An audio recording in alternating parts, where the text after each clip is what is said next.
Bien, entonces ya con la ilustración, pues básicamente la intención es que todo sea enciclopédico, ¿ok? Y eso nos lleva entonces al siglo XX. Yo me estoy saltando muchas cosas, pero es simplemente como para tener una idea. Ok, hay que tener presente una cuestión que sí es muy real y que sí menciona Durkheim y que sí menciona Marx y que pues otros autores tal vez no tenían tan presente. Esto es la influencia social. Lógicamente, toda educación responde, eso sí hay que mencionarlo bien, toda educación responde a un contexto social, ¿ok? Eso es más bien un hecho social, entonces más bien eso sería algo que estudiarías en sociología, pero pues es un dato importante a considerar. Toda educación responde a un contexto social, ¿de acuerdo? ¿Por qué es importante considerar esto? En el siglo XX vimos que hay más relación con esto. De hecho, siempre ha sido así. Lo que pasa es que pues tal vez no éramos tan conscientes o muchos filósofos lo dejaban de lado y algunos simplemente se enfocaban tanto en eso que se les olvidaba que no solamente es una cuestión social. Es decir, desde mi punto de vista, la postura correcta debe oscilar entre ambos puntos. Entre que es una cuestión social, pero también tiene que ver con una cuestión individual. Entre que el ser humano tiene una serie de potencialidades, que es una cuestión más bien metafísica, pero que a la vez esas potencialidades solamente se ven actualizadas ante un contexto social determinado. Y que pues obviamente no podemos esperar que la educación sea eternamente la misma para todos. A pesar de que desde el... recuerden que ustedes en algún momento llevaron psicología de la educación. O creo que lo llevaron. Si no lo llevaron, van a tener que leerlo por su cuenta en algún momento. O psicología educativa, como sea que se haya llamado la materia. ¿Por qué les menciono esto? Porque el ser humano aprende igual siempre, ¿ok? Es decir, si hacen estudios de neuropsicología o si hacen cualquier estudio de eso, hay muchas cosas que son mentira. Por ejemplo, los estilos de aprendizaje son mentira. Eso de que si tú aprendes por el movimiento, o que si aprendes escuchando, que si aprendes leyendo, o que si aprendes viéndolo, esos son mentira. Está demostrado, hay evidencia científica, hay experimentos, hay todo, de que eso es una vil mentira y es más bien una cuestión de marketing que muchos pedagogos se lo compran como si fuera real. Y muchos psicólogos también, porque muchos psicólogos son los primeros que andan diciendo es que tú eres más kinestésico, tú eres más auditivo, tú eres más visual. Bueno, eso es una mentira, se los voy diciendo así directamente. ¿Cómo lo sabemos? Por experimentación. Es decir, esto es más de psicología propiamente que de filosofía, pero es importante saberlo. ¿Por qué? Porque el ser humano sí aprende de la misma manera, pues hasta ahorita, de acuerdo a los experimentos, desde siempre. Por ejemplo, no importa tanto si tú eres auditivo, visual o de este tipo de supuestas cosas. Lo que importa es tus técnicas de estudio. Lo que importa es la disciplina que le pones. Lo que importa es la motivación que tienes. Todo eso se puede investigar científicamente y es ahí donde la psicología y la educación tienen mucho que aportar a la pedagogía también. ¿Ok? Pero la psicología de la educación a la vez tiene un marco teórico y ese marco teórico pues es más bien filosófico. Es una filosofía de la educación igual que lo tienen los modelos pedagógicos.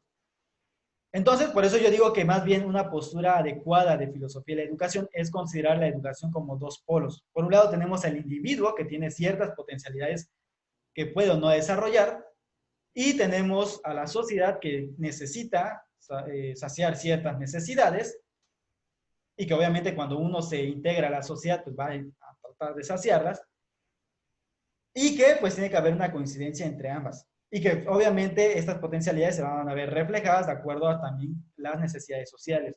Y por otro lado, también la educación debería tener el deber de anticiparse a dichas necesidades. Por ejemplo, eh, les pongo un ejemplo fácil. Aquí en Cancún, ¿cuántas universidades dan medicina? Alce la mano a cualquiera que quiera comentar. ¿Cuántas universidades saben que dan medicina aquí en Cancún? La verdad yo no sé ninguna. Ok, tú no sabes ninguna. ¿Alguien sabe alguna que lo dé? Yo tampoco no sé de ninguna. Ok, tampoco. ¿Cuál es el problema con esto? Fíjense bien, para que vean por qué la educación necesita ver a futuro y no simplemente quedarse con el presente. Cancún es una ciudad de casi 1 millón de habitantes. El último censo, bueno, la última vez que la CONAPO dio una estadística de Cancún, teníamos como 800,000, No, de hecho ya tenemos como casi 900,000 o 1,000,000. Y no estaba actualizada, o sea, es decir, todavía no sucedía el censo del 2020. Vayan a saber Dios si realmente vamos a tener unas buenas estadísticas este año, porque lógicamente se cruzó el coronavirus, y pues tampoco se van a arriesgar los del INEGI a estar yendo casa por casa, ¿verdad? Pero supongamos que están actualizadas y que están bien. A mí, o sea, yo pienso que fácil ya tenemos el 1,000,000 de habitantes. Ya estamos empezando a tener problemas de una ciudad, obviamente, de 1,000,000 de habitantes. Es decir, ya tenemos problemas de tráfico, ya tenemos problemas con las calles, ya tenemos problemas con la interacción social. Y esto va a seguir en aumento, o bueno, estaba en tendencia a aumentar justamente por la cuestión del turismo. Digo estaba porque quién sabe si el coronavirus va a hacer que esto retroceda. De entrada, muchos que vivían aquí pues se fueron. Ya sea temporalmente, ya sea permanentemente, pero se han ido de la ciudad. Pero igual cuando la situación comienza a mejorar, si es que en algún momento de la vida mejora, porque aparentemente no va a ser así tan pronto como esperaban, por si no lo sabían, bueno, por si se lo esperaban que ya iban a poder salir unos meses, pues no. La verdad es que la situación está muy mal. En China bueno, en China y en Alemania ya están volviendo a haber rebrotes donde ya se había controlado. Igual en Corea del Sur, igual en otros lados. Entonces, lo más seguro es que por lo menos un año o dos vamos a estar entrando y saliendo de cuarentenas cada determinado tiempo. A menos que México sea tan sonso como lo ha sido Para volver al... como para volver a no hacer lo que debería de hacer y entonces volver a caer en lo mismo que caímos en esa primera vez, ¿no? Y que nos agarren en curva cuando supuestamente estaba todo controlado según había dicho el señor gobierno.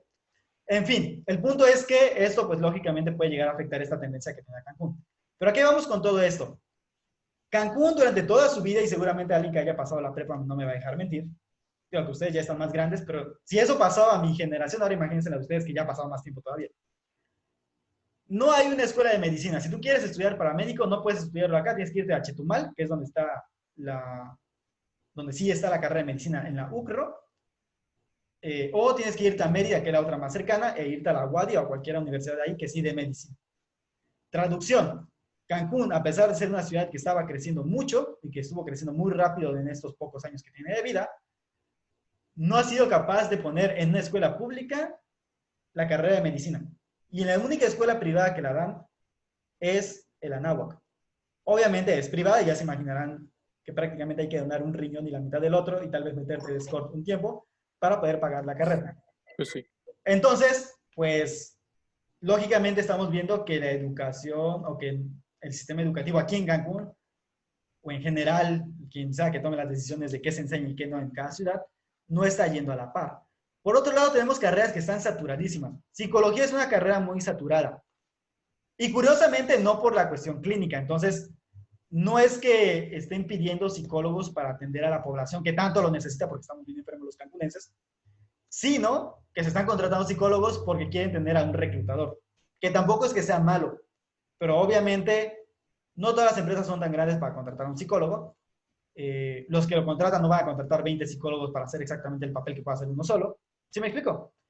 Entonces, es una carrera saturada si lo vemos desde el punto de vista organizacional. Con Martín no aplica porque Martín es de Cozumel, entonces no sé cómo está la situación de Cozumel, no puedo hablar por Cozumel, pero supongo yo que ya debió haber hecho sus propios análisis para ver cómo está la situación.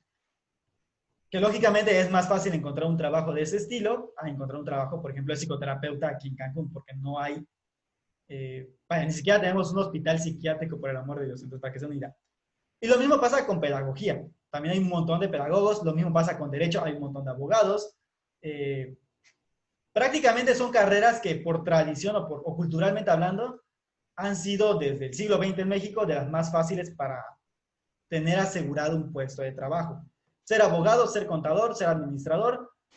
Ser psicólogo es relativamente nuevo esa parte, eso sí, pero pues ya se saturó también. Ser pedagogo o ser maestro. Y pues párale de contar. O sea, realmente es como que lo que más ha enfocado las empresas mexicanas. Y ahorita vamos a hablar porque, bueno, tal vez si lo hablemos hoy, lo hablemos en la siguiente clase. Más bien va a ser en la siguiente clase del por qué eso no es bueno tampoco. Pero bueno, esa es una de las cuestiones. La ingeniería es otra de las que también suelen pedir un montón. Sobre todo la ingeniería civil. Y hoy en día también la ingeniería de software o cualquier cosa que tenga que ver con informática. Y hasta ahorita todavía sigue siendo, vamos a decir, bien, sigue estando bien ser ingeniero, económicamente hablando. Pero ¿cuál es el problema de todo eso? Que hay otro montón de carreras súper necesarias. Por ejemplo, psicología social y psicología clínica son muy necesarias. pero resulta que nadie te busca para eso. Y los que podrían buscarte para eso no les interesa porque no saben qué hacer. Ejemplo básico de esto. ¿Cuántos de ustedes, ahí pueden, no sé si han visto que dentro del chat, creo que es el del chat, hay la opción de alzar la mano? Alce la mano los que piensen que el gobierno tuvo en cuenta, tanto a nivel federal, estatal como municipal, no necesariamente el federal, sino en general cualquier gobierno, haya tenido presente la conducta social del mexicano o del, en este caso del cancunense, cuando hizo el plan o cuando hicieron o diseñaron su plan para la contingencia.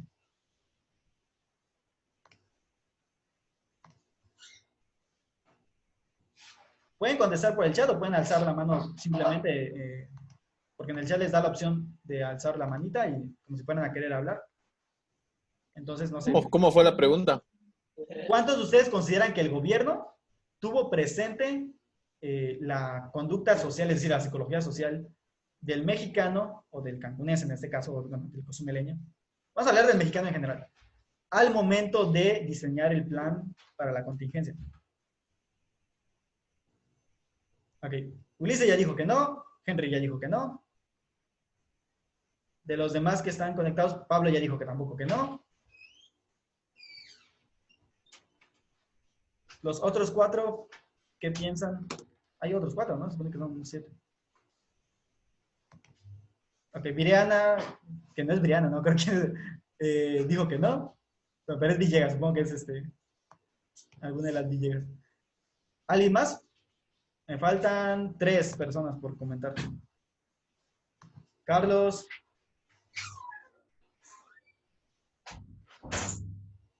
Ok, bueno. De los que han comentado dicen que ninguno. Efectivamente, ninguno ha tenido presente eso. ¿Okay? Ni el gobierno federal, ni el gobierno estatal, y mucho menos el gobierno municipal. Básicamente ellos hicieron un plan de contingencia que tuvo en cuenta cuestiones socioeconómicas, ¿sí? O sea, sí tuvieron en cuenta que hay gente que es muy pobre y que afuera sí va a tener que salir, pero nunca se pusieron a pensar realmente cómo actúa el mexicano. Grave problema. Y seguramente eso también pasa en otros países, no se crean que solamente aquí en México. Grave error. ¿Por qué? Porque aquí al mexicano le dices, ya no hay nada y pues inmediatamente sale. Que fue de hecho lo que pasó. Cuando Gatell dijo que pues ya básicamente se había acabado la sana, ¿cómo le llamó él? Sí, esto de la sana distancia, pues al día siguiente, ni siquiera lo había terminado de decir y ya la gente ya estaba saliendo a montones. Lo mismo pasó aquí en Cancún. Digo, eso fue a nivel federal. A nivel Cancún, ni siquiera llevábamos la mitad de la pandemia y ya estaba la mayor parte de la población fuera otra vez como si nada. Inclusive creo que usan más el cubrebocas ahorita que antes. Y tampoco veías a las autoridades dando el ejemplo. Mara Lezama me parece que sí dio el ejemplo en algunas ocasiones. Yo sí la vi con el cubrebocas en algunas fotos en algunas cuestiones públicas que tuvo que hacer. Pero, por ejemplo, el presidente de la República, el cubrebocas, pues nada. El mismo subsecretario de Prevención, es decir, Gatell, ni siquiera dio jamás el ejemplo y abiertamente estaba en contra de usar el cubrebocas, que porque la OMS decía que no era necesario. Y sí es cierto que la OMS decía que no era necesario. Cabe mencionar que es muy dudosa la actuación de la OMS en todo este aspecto, porque aparte de que se contradijo en muchas ocasiones, pues ya ha surgido evidencia que pues, muestra que hubo ahí ciertos chanchullos con la OMS, ¿no? De hecho, los países que mejor manejaron la pandemia, me parece que no siguieron las instrucciones de la OMS, más bien siguieron sus propios planes, hicieron su propia forma de sobrellevar las cosas. Trataron también de dialogar con la OMS en muchos casos para proponerles qué hacer, pero pues la OMS dijo algo y México se tragó ese algo y pues básicamente hizo lo que la OMS quiso, supuestamente, y pues no salieron las cosas bien. Y no solo aquí, también pasó en España, también pasó en Italia, y básicamente todos los países que le hicieron caso a la OMS no les fue muy bien, que digamos. Desde mi punto de vista, igual no tengo todos los datos a la mano como para asegurarlo. Traducción. Nuevamente, una carrera que es muy importante, que podría haber aportado mucho, se echó a un lado simplemente porque nadie sabe para qué sirve. Y que los que sí podrían darle una utilidad, como es el gobierno, tampoco lo hacen porque simplemente tampoco saben cómo se utiliza. O lo limitan a simplemente dar alguna que otra platiquita para gente que, o sea, por ejemplo en el DIF, ¿no? Que tampoco el DIF puede tratar todos los casos por alguna extraña razón. Ya sea por cuestiones legales o por otro tipo de cuestiones, pero no puede tratar todos los casos, entonces no es como que cualquier caso psicológico pueda llegar al DIF. Entre otras tantas cuestiones, ¿ok? Entonces esto nos lleva a recalcar lo siguiente. La educación tiene un fuerte aspecto social, sí, pero hay que ver a qué entendemos por social. La educación tiene un fuerte aspecto económico, también. Tiene un fuerte aspecto político, desafortunadamente, también. Es decir, la educación, podemos concluir a partir de todo esto, es un reflejo de la realidad social. Voy a llamar que es reflejo y a la vez retroalimenta. Vamos a llamarle reforzador en términos conductistas.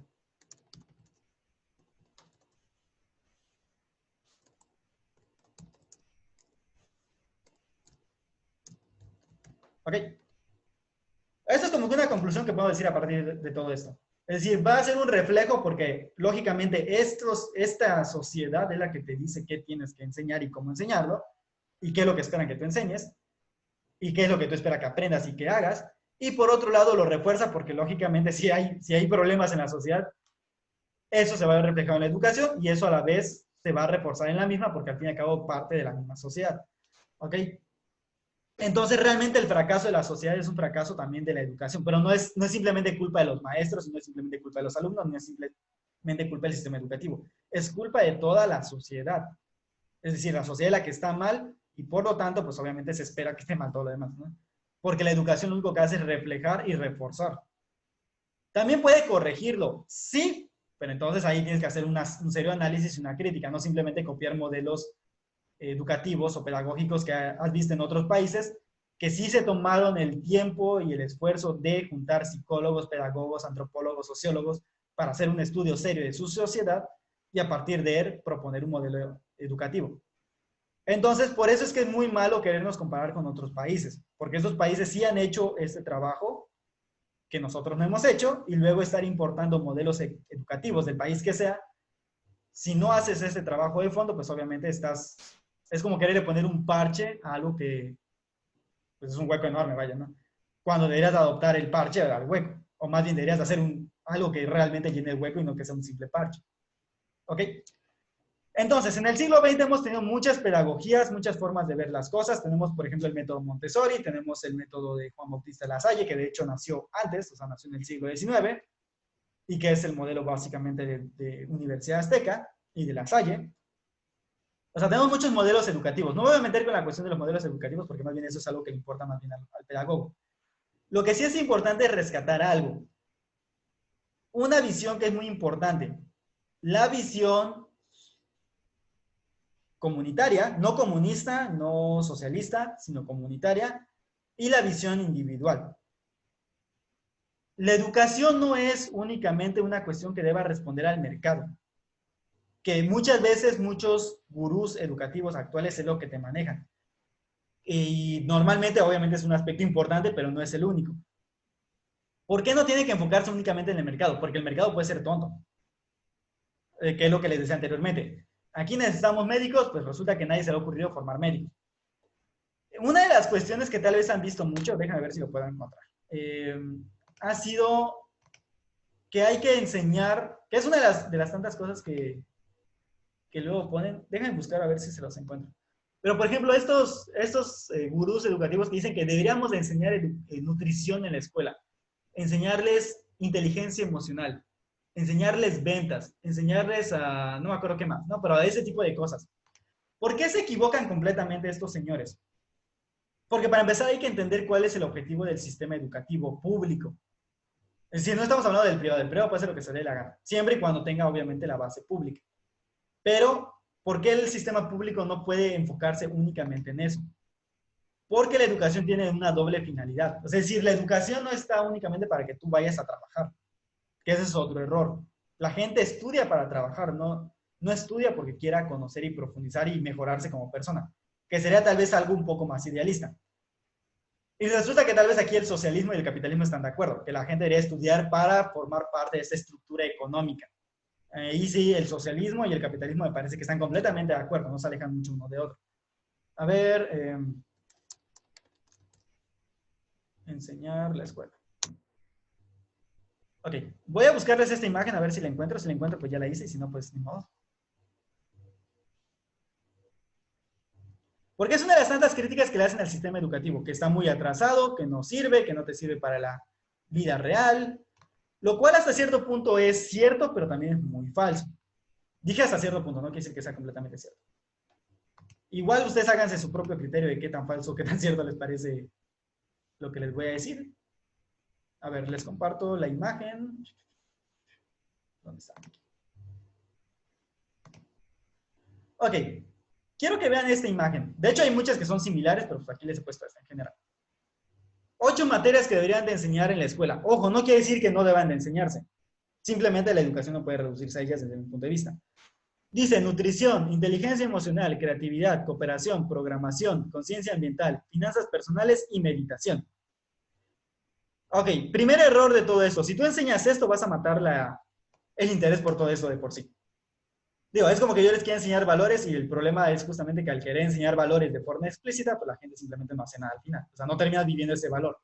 Y al ser algo de que de alguna manera es debatible, pues obviamente muchos lo terminan ignorando. No sé qué le di clic. A ver.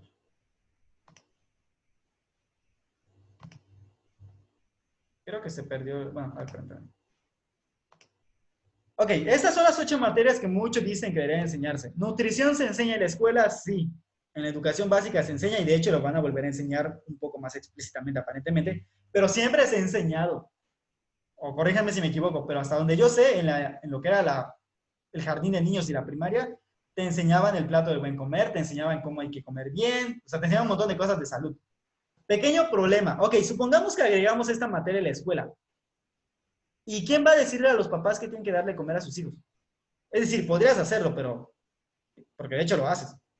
Pero va a haber a la par una materia para los padres o va a haber una forma de obligar a los padres a enseñarles esto, pues como no parece muy probable, que tal vez lo podría hacer el IMSS, porque de hecho el IMSS sí hace estas campañas de nutrición, pues lo más probable es que no te sirva absolutamente de nada. Porque aunque tú le enseñes a los chamaquitos que tienen que comer bien, quien les compra la comida es obviamente sus papás. ¿Sí me explico? Y a los niños de por sí les gusta el dulce, porque recuerden que hay una cuestión de placer ahí. ¿Qué pasó? Sí, que pues los niños buscan la experiencia del placer, en este caso son los dulces. No tiene la inteligencia emocional para ver las verduras como algo prioritario a su salud. Ni nosotros lo tenemos. ¿Cuántos de ustedes comen así verduras porque eso es saludable? Pónganse a pensar en eso. No quiero decir que no coman ustedes saludable, porque no lo sé. Pero simplemente verduras con carne. O verduras con carne. Pero pónganse a pensar, ¿cuántos de ustedes realmente compran las cosas pensando en su salud? O sea, ¿cuántos de ustedes coman coca? Ya con que me digan que uno, ya con eso es demostración de que no... Con que tomen una coca el día, ya saben que eso definitivamente no es que estén pensando en su salud. Puede ser que haya de ustedes quienes sí lo hagan, pero en general la gente no compra esto. Por ejemplo, ¿qué es lo más nuevo que ha hecho el gobierno? Que van a quitar etiquetas de donde haya personajes como por ejemplo el Pancho Pantera o ese tipo de cosas, que porque los niños luego por eso quieren comprar eso. Ok, pero al fin y al cabo el niño no se compra sus cosas, la compra el adulto. Que le van a agregar a las etiquetas que diga cuánta sal y cuánta azúcar y cuánta cosa tiene. Ok, eso ya existe. De hecho, todas las etiquetas atrás te dicen qué tienen los alimentos. Es que no se notan o no le entiende la gente. Perfecto, te como la idea de que no le entienda la gente. Pero vaya, si a la gente nunca le ha interesado ver esa etiqueta, ¿tú crees que le va a interesar ver una etiqueta enorme que diga que tiene X cantidad de azúcar y que es peligrosa para tu salud? Pues no. De hecho, este tipo de campañas hay que buscar, eso no me lo crean al 100% porque tendría que buscar la información nuevamente, pero hasta donde yo recuerdo, hay una investigación psicológica, por ejemplo, para el caso del consumo de cigarros. Ustedes saben que los cigarros tienen imágenes de que te va a dar cáncer y te ponen imágenes todas así grotescas de que te vas a morir de cáncer, ¿no? Sí. Díganme, ¿cuántos de ustedes han dejado de fumar únicamente porque tienen estas imágenes, las cajetillas? Jaque mate, ateos. No, entonces ya se habrán dado cuenta que no sirve de nada poner ese tipo de imágenes. De hecho, es peor. La gente no solo no les hace caso, sino que los insensibiliza porque ve esas imágenes y les da igual. Entonces, hay que preguntarnos desde la psicología, que eso muchas veces lo hacen los de marketing, pero hay que preguntarnos desde la psicología, ¿qué sería más eficiente para que realmente tuviera un impacto positivo? Porque yo solamente enseñar la materia en la escuela no va a servir de nada.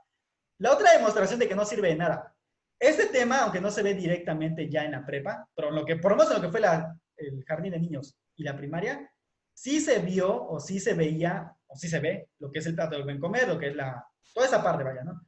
Esto de cuidar las plantitas sí se ve en la primaria y sí se ve en el jardín de niños.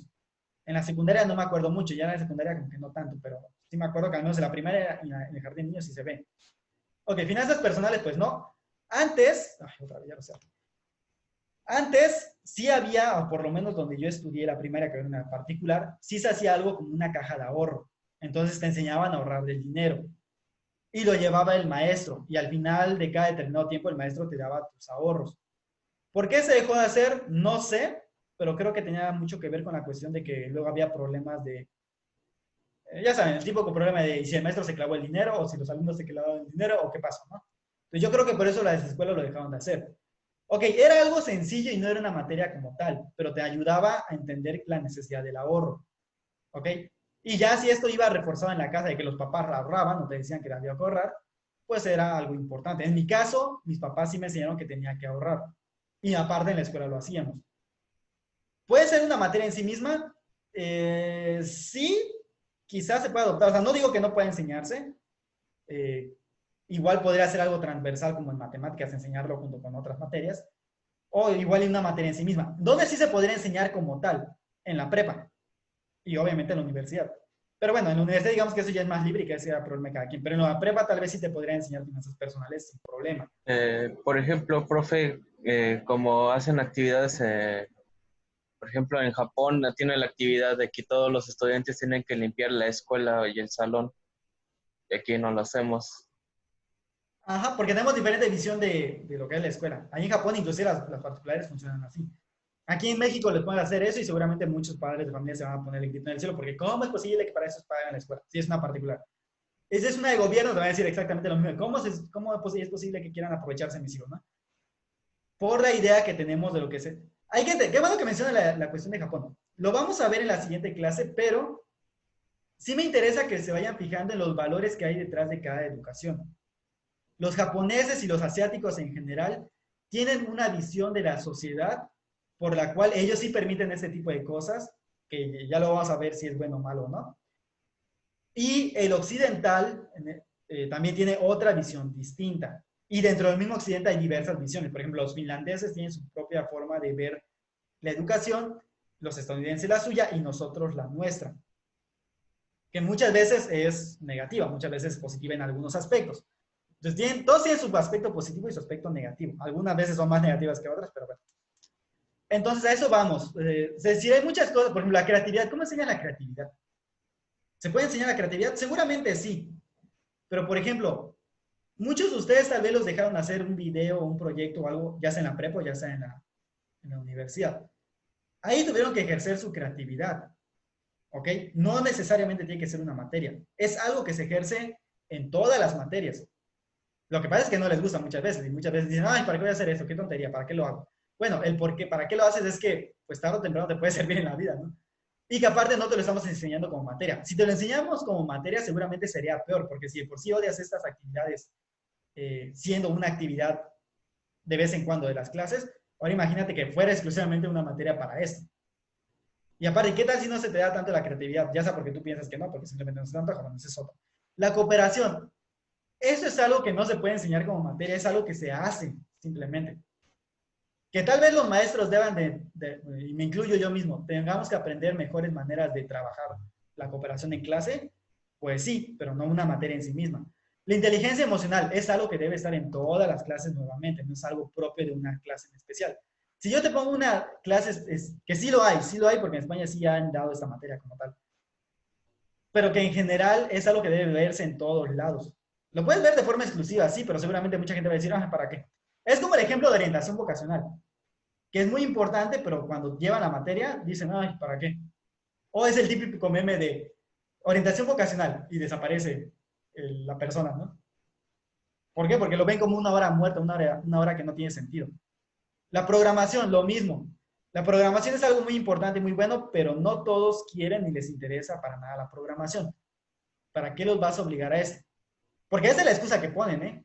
La excusa que ponen los gurús educativos es que básicamente esto es el futuro, esto es lo que debería ser. Ajá, pero si de por sí ya te quejas de que a tu hija le enseñen biología porque tu hija no quiere ser bióloga, ahora imagínate que le enseñen programación cuando tu hija no quiere ser programador, o tu hijo. Y lo mismo con la meditación. ¿Meditación de qué tipo?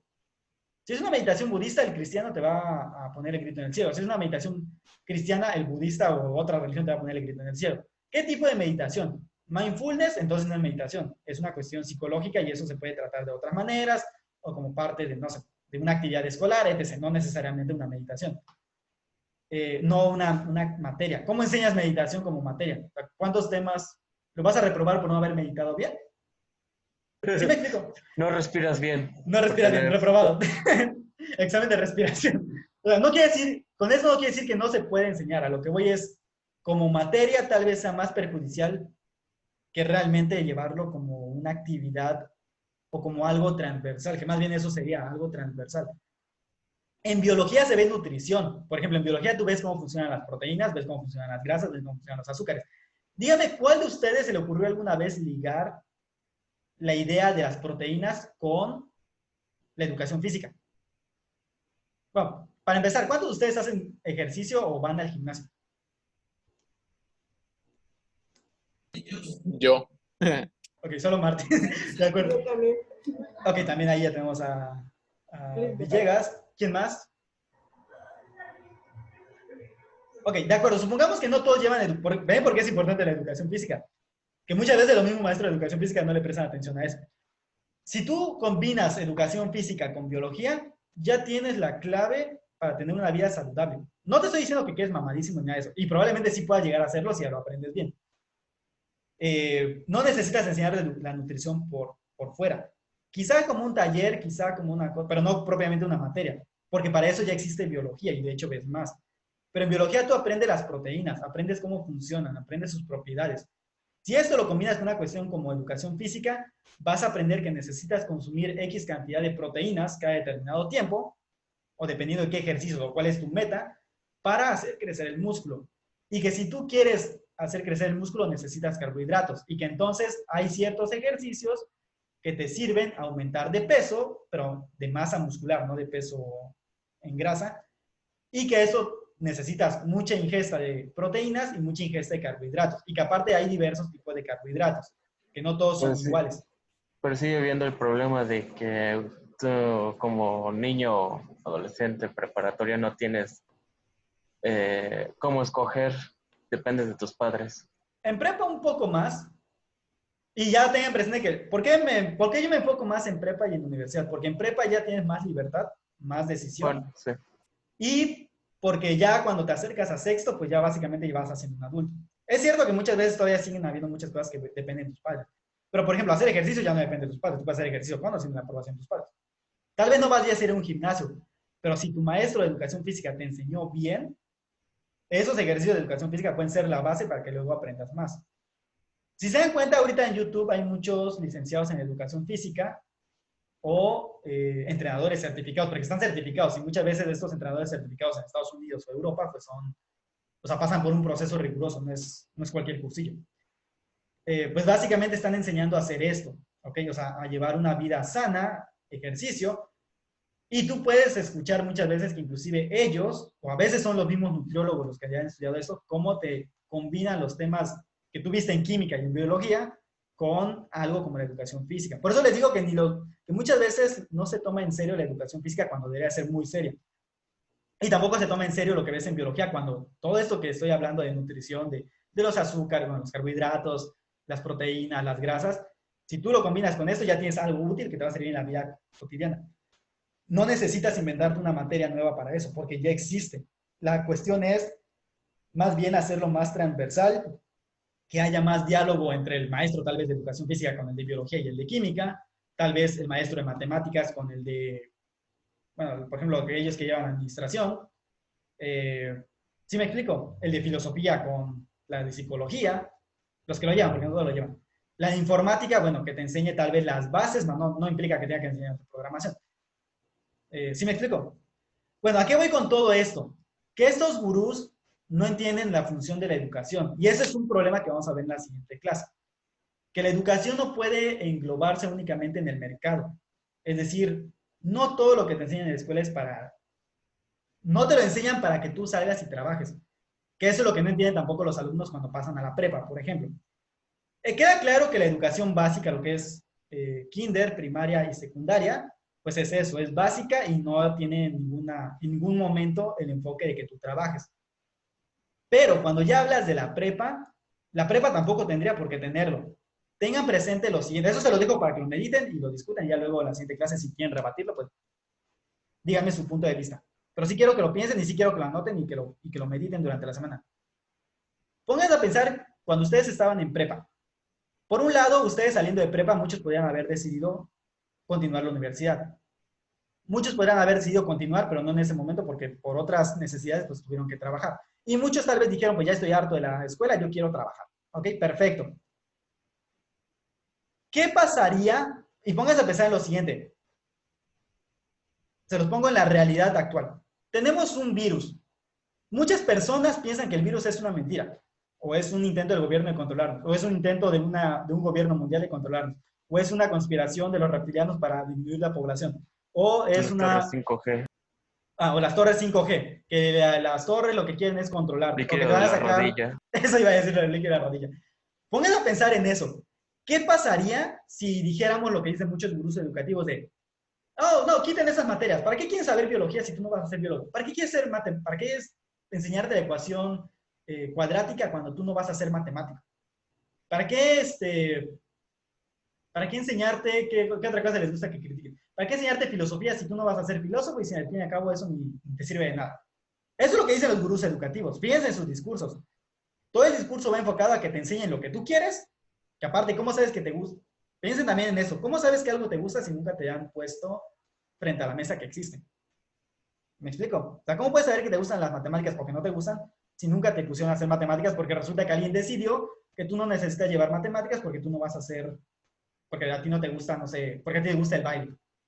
¿Sí me explico? Es cierto, probablemente a ti te guste el baile y seas buenísima bailando y tal vez te vas a dedicar al baile y vas a ser bailarina o bailarín.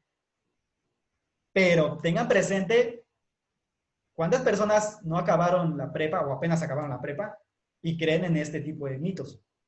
O creen que poniéndose una piedra encima, o sea, un magneto encima, se van a curar de la depresión. Que también muchos psicólogos lo promueven, ¿eh? ¿Sí me explico? Pónganse a pensar qué implicación tendría que toda la educación fuera únicamente a lo que te gusta y que aparte sea, ¿cómo se llama?, a lo que te vas a dedicar o a lo que vas a trabajar. Y que no te enseñaran otro tipo de materia. Te faltaría mucho conocimiento para adaptarte. En este caso, por ejemplo, las torres 5G, sé que nada más son ondas radiales o algo así, que no te afectan en nada en el cerebro. Cosa que aprendes, por ejemplo, en física. Porque si alguien hubiera llevado bien física, hubiera sabido que una onda electromagnética de esa calidad, igual que los microondas normales, no te mete radiación y no te hace mutante y no te hace nada. Ok, vamos a dejarlo hasta ahorita porque ya solo me queda un minuto. Pero mediten esto que les he dicho. Es más, si quieren, vean a Jürgen Klarich o de ese tipo de personas que se la pasan hablando de educación sin haber sido jamás maestros, yo creo. Y si lo fueran, pues sabrán ellos qué tipo de maestros eran. Y pónganse a analizar cuáles serían las consecuencias de quitar las materias que estamos acostumbrados a tener y si realmente la educación únicamente tiene que formarte a lo que te gusta y a lo que vas a hacer en tu vida. Que tampoco lo sabes porque tengan presente que eso es algo que va cambiando de acuerdo a, pues, a tu crecimiento, a tu desarrollo. Entonces pongan a pensar en eso, medítenlo, tal vez puedan estar de acuerdo o no conmigo, pero sí me gustaría saber qué es lo que opinan ustedes. Y en la siguiente clase platicamos de esto y criticamos a los sistemas educativos de otros países y del nuestro. ¿Ok? Y les voy a dejar un trabajo que yo hice para un concurso internacional que tiene que ver justamente con esto para que también lo critiquen. ¿De acuerdo?